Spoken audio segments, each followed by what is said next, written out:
동강교회 창립 39주년 참 좋은 날입니다. 이곳에 천막으로 시작된 교회, 작년 38명, 아동 25명이 이곳에서 시작되었습니다. 첫 번째 창립 예배를 드리고 이제 교회가 같은 자리에서 이제 세 번째 건물을 지으면서 성장하게 되었습니다. 여러분, 요즘 역사 교과서에 관한 이야기가 많은데 부천동강교회의 역사는 어떤 역사입니까? 부천동강교회 역사는 부흥의 역사입니다. 영적 부흥의 역사뿐만 아니라 양적 부흥의 역사입니다. 그 작은 교회가 이렇게 위대한 교회가 되었고, 내년 40주년을 기다리며 네팔에 학교를 세우기 위해서 이렇게 모금을 하는 것을 바라보면서 하나님께서 기적을 이루셨고, 하나님께서 여전히 기적을 써나가고 계신 것을 보게 됩니다. 여러분에게 부천동강교회는 어떤 의미입니까? 과거를 돌아보면 사실 고맙고 감사한 일이 많습니다. 동강교회 39년을 생각하면 감사한 일뿐입니다. 동강교회란 이름이 참 많지만 부천의 동쪽에 빛이 되기 위하여 시작된 이 교회가 오늘에 이른 것은 하나님의 오직 은혜 때문입니다. 이제 이렇게 위대한 역사를 지금까지 경험했고, 이제 또 다른 39년을 준비하면서 여러분, 앞으로의 역사는 어떻게 될 거라고 예측하십니까? 미래 교회는 어떨 거라고 예측하십니까? 많은 미래학자들은 교회의 미래에 대해서 뿐만 아니라 한국 사회의 미래에 대해서 조금은 부정적인 의견을 내는 사람들이 많은 것을 보게 됩니다. 특별히 교회에 대해서는 부정적인 의견들이 많습니다. 유럽 교회가 몰락하는데 어떤 사람들은 이렇게 말합니다. 500년이 걸렸고, 이제 미국 교회가 쇠퇴기로 접어드는데 300년이 걸렸고, 한국 교회가 쇠퇴로 접어드는데 100년이 걸린다 라고 하면서 급속도로 냉각화되고 있는 한국 교회의 영적인 분위기에 대해서 상당히 부정적인, 상당히 안타까운 견해를 내놓는 분들이 있습니다. 요즘 여기저기에 문을 닫는 교회들이 있고, 예배당의 빈자리가 더욱 눈에 띄는 것을 보게 됩니다. 그러면서 사람들은 교회에 대해서 이러쿵저러쿵 말을 하기 시작합니다. 교회가 잘못했기 때문이라고, 교회가 문제가 있다라고 말합니다. 문제 없는 교회가 있겠습니까? 초대교회라고 문제가 없었겠습니까? 사도행전교회도 얼마나 문제가 많았는지 아십니까? 그럼에도 불구하고 우리가 생각해야 되는 것은 교회에 대한 문제를 지적하기보다는 과연 나는 교회인가? 교회는 건물이 아니지 않습니까? 내가 교회이고 우리가 교회인데 나는 교회에 대해서 어떤 태도를 가지고 있는가? 나는 교회를 사랑하는 만큼 결국 하나님을 사랑하는 건데 어떻게 하나님을 사랑하며 교회를 사랑하고 있는가 생각해 보아야 되는 것입니다. 우리는 상당히 영적으로 어려운 시대라고 말하는 시대를 지나가고 있지만 이런 시대에 사실 부흥이 존재합니다. 여전히 부흥하는 교회들이 있습니다. 부흥이란 죽어가는 상태에 새로운 바람을 불어넣는 것을 말합니다. 교회의 부흥은, 바람을 넣는 것은 사람의 입김으로 되는 것이 아닙니다. 하나님의 입김이 아니면 절대로 부흥의 역사는 일어날 수가 없습니다. 초대교회 사도행전의 역사는 성령의 역사였습니다. 성령이 바람을 불자 사람들에게 바람이 들어가기 시작했고, 그들의 가슴이 뜨거워졌고 복음을 들고 초대교회의 역사가 이루어진 것입니다.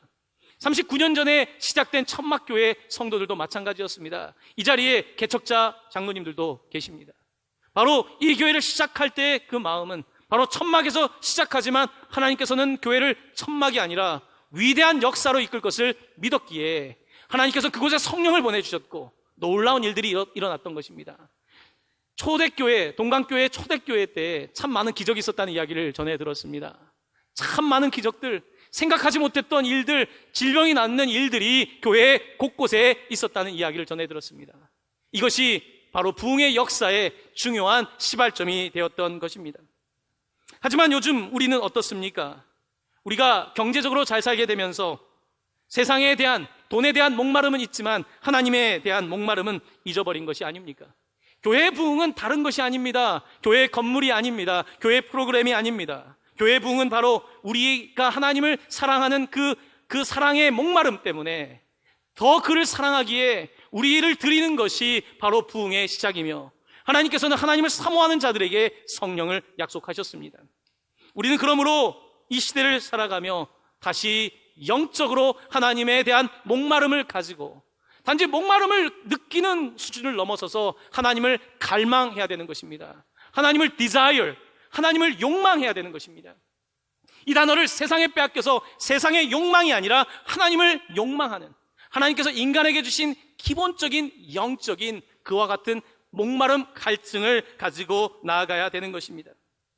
여러분, 이스라엘 이야기에는 특별히 물에 대한 이야기가 참 많습니다. 왜냐하면 그들이 광야의 백성이었기 때문입니다. 광야의 사람들은 물 때문에 싸우고 물 때문에 승리하는 사람들이었습니다. 성경을 읽어보면 특별히 창세기에는 우물 때문에 싸우는 이야기가 참 많이 등장합니다. 우물을 팠더니 팔레스타인들이 찾아와서 쫓아내고 다시 우물을 판 이야기들이 수없이 발생하고 있습니다. 예수님을 만났던 사마리아 우물가의 여인은 이 우물은 우리 야곱이 준 우물이다, 우리 조상 야곱의 우물이다 라고 말했던 것을 보게 됩니다. 이스라엘 백성들은 젖과 꿀이 흐르는 땅이라고 말하지만 사실은 광야에서 물이 없는 곳에서 땅을 파면서 그곳에서 하나님을 만났던 사람들입니다. 모든 조건이 좋았었던 곳이 아니라 조건이 아주 나쁜 곳에서 하나님을 갈망했던 것들이 바로 이스라엘 사람들의 역사인 것을 보게 됩니다. 그런데 놀랍게도 현대를 살아가는 이스라엘, 바로 야곱의 후예들은 여전히 우물에 있어서, 물에 있어서는 전 세계 1위를 달리고 있는 것을 보게 됩니다. 여러분, 이스라엘은 물이 귀합니다. 갈릴리 호수의 물로 농사를 짓습니다. 그 물이 얼마나 되겠습니까? 이들에게는 철저하게 옆에 있는 바다, 해수를 담수로 바꾸는 그와 같은 기술이 필요합니다. 여러분, 전 세계에서 담수화 이 기술이 가장 뛰어난 나라가 이스라엘입니다. 이스라엘은 지난 30년 동안 이 담수화, 해수물을 담수로 바꾸는 이 역삼투압 기술로만 30조 로열티를 얻었습니다. 이 기술로만 30조라고 하는 로열티를 얻을 정도로 이 물을 만드는 데 있어서는 예전 고대인들뿐만 아니라 현대인들도 과학적으로 뛰어나다는 말씀입니다. 이스라엘에 가면 이 서부 해안 쪽에, 해안가에 원자력 발전소가 많이 설치되어 있고 그곳에 담수화 플랜테이션이 있습니다. 그래서 이스라엘 쓰는 상수도원의 90%는 바로 해수를 담수로 바꿔서 사용하는 그런 물입니다. 놀랍지 않습니까? 이스라엘은 광야인데 그 광야에서 그들의 조상들이 물을 찾았고, 또한 지금 2000년이 지난 시대에서는 해수를 담수로 바꾸면서 그들이 그 기술을 물 부족 국가에 팔아서 얼마나 많은 이익을 남기고 있는지, 그리고 자신들도 그 담수를 이용해서 얼마나 농사 기술이 발달했는지, 농업 기술에 가장 앞서가는 나라가 바로 이스라엘이 아닙니까? 여러분, 창조 경제라고 하는 것은 좋은 조건에 있는 나라들이 하는 것이 아닙니다. 좋은 조건에 있는 나라는 창조 경제를 할 필요가 없습니다. 조건이 좋지 않기 때문에 창조 경제가 필요한 것입니다. 조건이 없기 때문에, 성공할 수 있는 자원이 부족하기 때문에 성공이 이루어지는 것입니다. 이스라엘의 역사는 그런 면에 있어서는 바로 부족함을 하나님의 은혜로 메꾸었던 그런 역사인 것을 보게 됩니다. 그러므로 부요함을 위한 최고의 자원은 사실 가난함입니다. 성공을 위한 가장 좋은 자원은 실패입니다. 하나님의 은혜를 위한 가장 좋은 자원이 뭔지 아십니까? 바로 그것은 내가 죄인이라는 사실을 깨닫는 것입니다. 그래서 로마서는 죄가 많은 곳에 은혜가 넘쳐났다라고 말합니다. 내가 죄인임을 자각하면 자각할수록, 나 스스로가 온전해질 수 없다는 사실을 인정하면 인정할수록 하나님의 은혜를 사모하게 되고, 하나님의 은혜를 사모할 때에 세상이 주지 못하는 놀라운 영원한 생수를 누리게 되면서 우리에게 영적인 부흥이 일어나게 되는 것입니다. 바로 이것이 이스라엘의 역사이며 바로 이것이 성령을 경험한 교회 그리스도인들의 역사인 것을 보게 됩니다. 하나님께서는 이렇게 우리에게 어쩌면 부족함을 통해서 하나님의 은혜를 구하는 방법을 가르쳐 주신 것입니다. 여기에 계신 분들도 부족하지 않았더라면 이 자리에 계시겠습니까? 사업이 망하지 않았었더라면, 가정에 어려움이 없었더라면 이곳에 여러분이 있겠습니까? 바로 우리가 구원받게 된 것은 우리 안에 있는 그 결핍, 거룩한 결핍이 우리로 하여금 하나님께 나오는 계기가 된 것을 보게 됩니다. 오늘 시편에는 목마름을 느끼고 있는 한 주인공이 있습니다. 그것은 바로 사슴입니다. 사슴은 목이 말랐습니다. 광야에서 시냇물을 찾기에 갈급했습니다. 이 사슴이라고 하는 동물은 굉장히 생존 능력이 좋다고 하죠. 북극에 가면 술록이 있고, 가장 뜨거운 지역에도 있고, 산 위에도 있고, 사슴이 없는 곳이 없습니다. 사슴은 칠레의 가장 작은 푸드라고 하는 강아지만한 사슴부터 술록같이 큰 사슴까지 상당히 다양한 종류가 전 세계에 분포되어 있는 것을 보게 됩니다. 그런데 특별히 이 사슴이 물을 잘 찾나 봅니다. 물을 찾는 능력이 있기 때문에 이 광야에서도 살아가고 있습니다. 오늘 시편 기자는 한 마리의 사슴을 보고 있습니다. 마치 자기를 보고 있는 것 같아요. 갈급한 나를 보는 것처럼 시인은 사슴을 보면서 자기 자신을 대입하고 있습니다. 그때 사슴의 울음소리가 들립니다. 오늘 본문 가운데 갈급이라고 하는 단어, 에렉이라고 하는 이 히브리어, 에렉이라고 하는 이 단어는 사슴의 울음소리에서 온 단어입니다. 사슴의 울음소리가 에렉이라는 말입니다. 제가 궁금해서 인터넷을 한번 뒤져봤습니다. 사슴의 울음소리가 어떤가? 저는 어릴 때 사슴 울음소리를 들어본 적이 없어서 에렉 이런 소리가 나더라고요.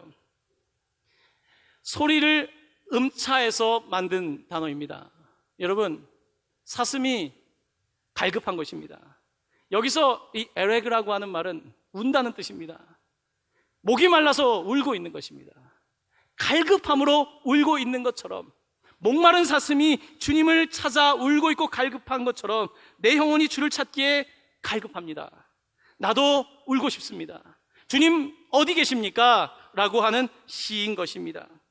여러분, 자녀를 혹시 어디 놀이동산 같은 데 가서 잃어보신 적이 있습니까? 아이들이 얼마나 엄마를 찾습니까? 제가 우리 사랑하는 막내딸을 어디 데리고 갔다가 한 3분 정도 잃어버린 적이 있습니다. 머리가 하얘지더군요. 아니 10초가 지났는데 가슴이 콩당콩당 뛰면서 순식간에 두려움이 밀려오기 시작했습니다. 우리 아이를 이제 어떤 분이 손을 잡고 데리고 왔더라고요. 우리 아이가 얼마나 울고 있는지.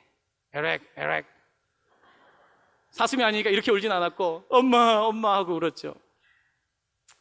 여러분, 우리가 주님을 찾는다는 것은 그런 겁니다. 우는 겁니다.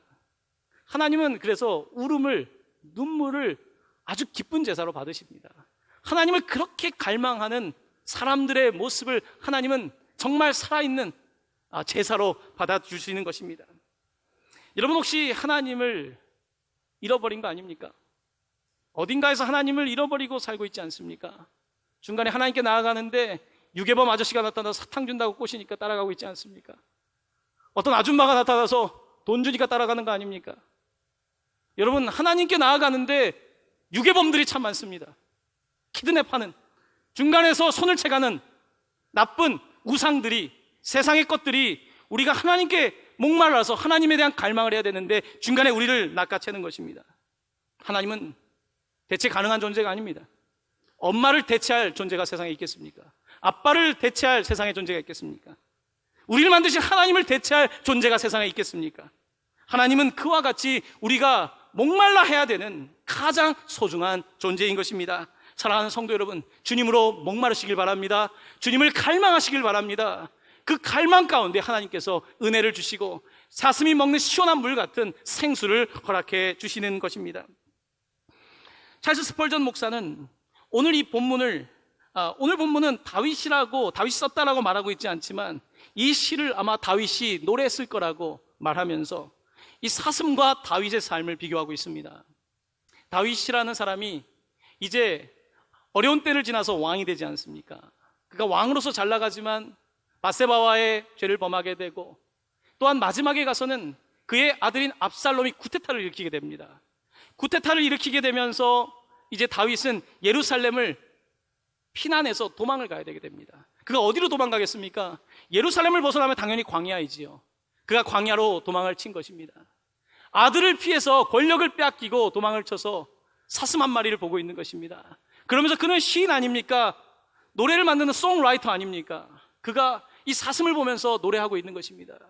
어쩌면 이 모습이 나와 같을까? 마치 주님으로 인하여 갈급한 내 모습처럼. 그러면서 그는 깨닫습니다. 내가 그동안 너무 권력에 갈급했구나. 내가 그동안 너무나 부에 갈급했구나.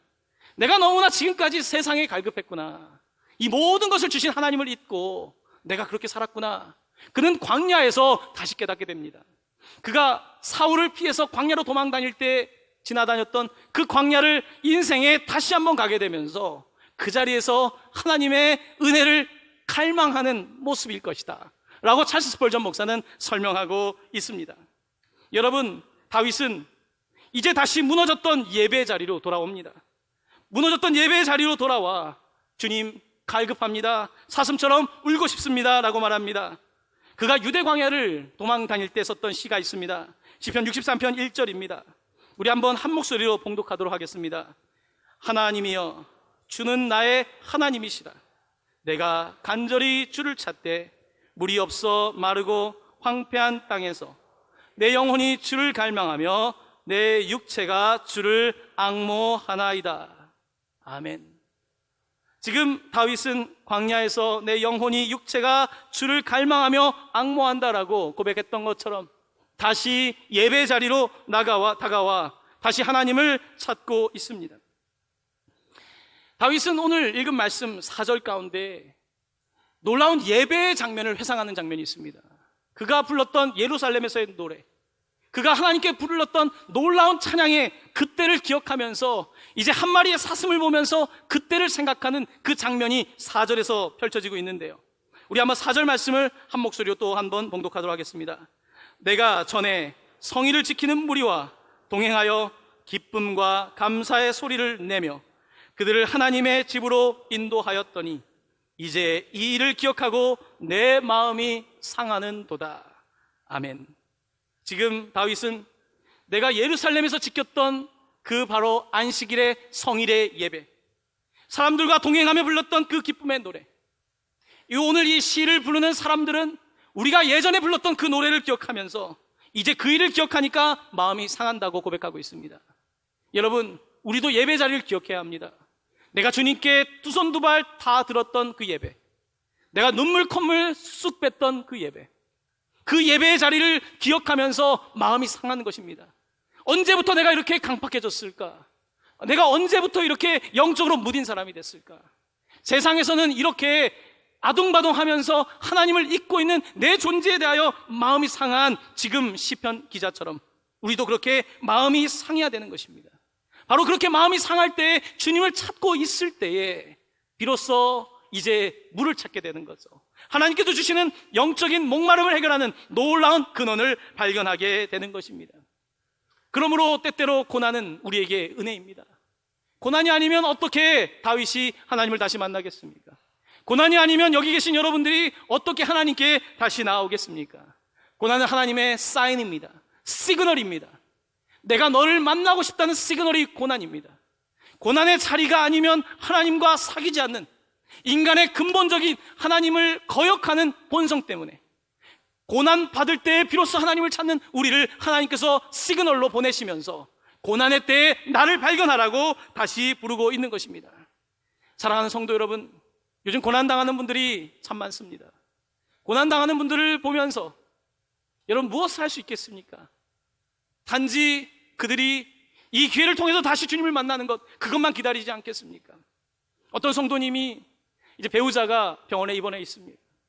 배우자가 병원에 입원해 있는데 교회를 나오지 않고 하나님 믿지 않는 남편이 바로 중환자실에서 성경을 펴기 시작했다고, 남편이 주님을 만나기 위해서 삶의 이 투쟁 속에서 바로 이것이 오히려 은혜 자리가 아닌가라고 고백하며 목사님 꼭 신방해 주십시오 라는 그런 요청을 듣게 되었습니다. 사랑하는 성도 여러분, 그렇습니다.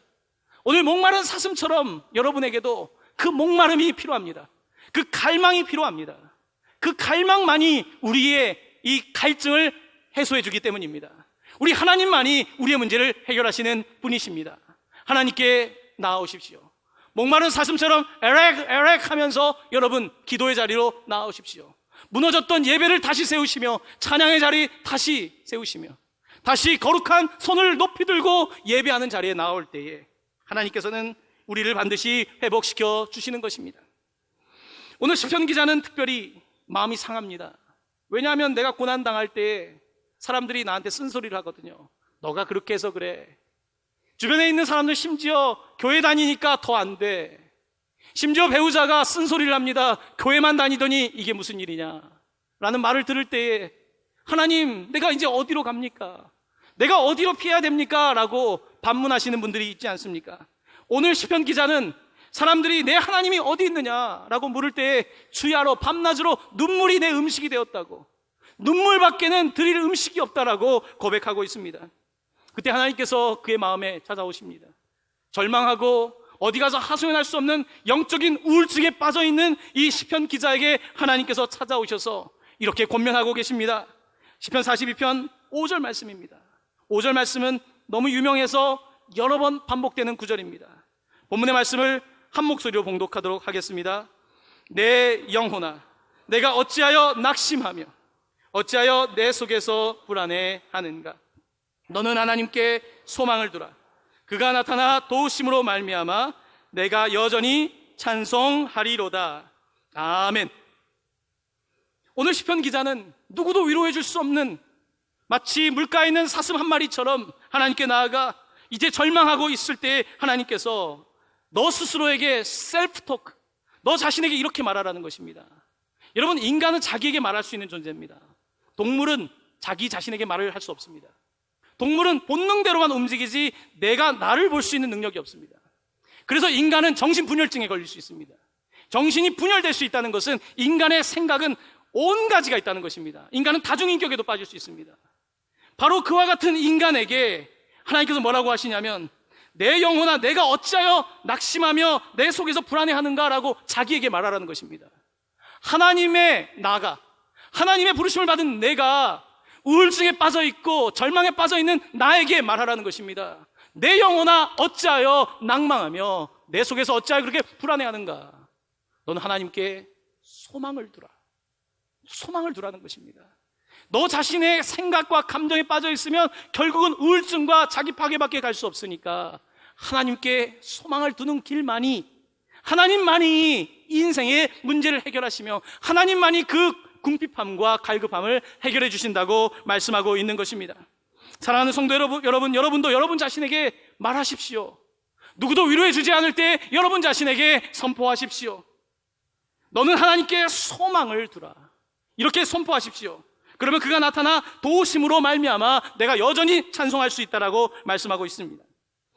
여러분, 우울증은 과거의 생각과 상처의 찌꺼기 안에 머물러 있는 것입니다. 계속해서 그 생각과 감정을 벗어나기 어렵습니다.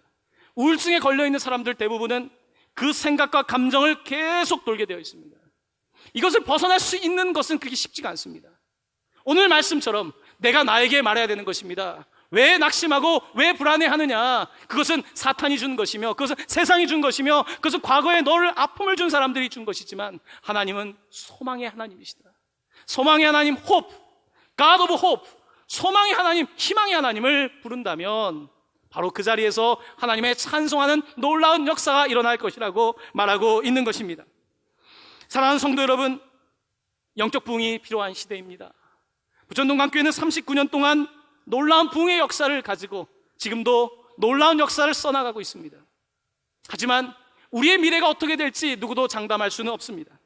하지만 분명한 것은 하나님께서 우리에게 영적인 갈급함을 주셨고 우리가 그 갈급함을 가지고 하나님을 갈망하며 나아갈 때에 하나님께서는 지금까지 동강교회 주셨던 부흥의 역사, 이 부흥의 역사보다 더 배가 되는 역사를 주실 것이며 하나님께서는 우리의 영혼에 지금까지 전혀 경험해보지 못했던 놀라운 생수로 구원의 역사를 펼쳐가실 것입니다.